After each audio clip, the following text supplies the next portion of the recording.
nagbabatak doon sa dulo ah. Goods ah. May nakikita akong nagbabatak. Ano ba to? Yun. Ikaw pa yan. Papakondisyon ako, guys. Pasok na kami sa Final 6 eh. Yan.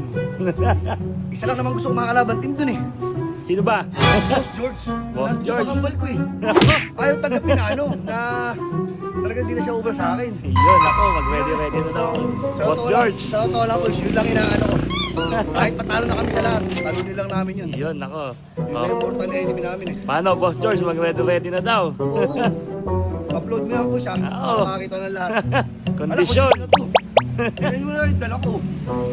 Oh, hindi basta-basta yun. Oh. Pwede na sumabak sa gera. Laban na. Be ready na, Boss George. Boys, muna na ako eh. Ingat. Sayang yung oras ko sa Boss George kung hindi ako magkano. Okay, babush, boys.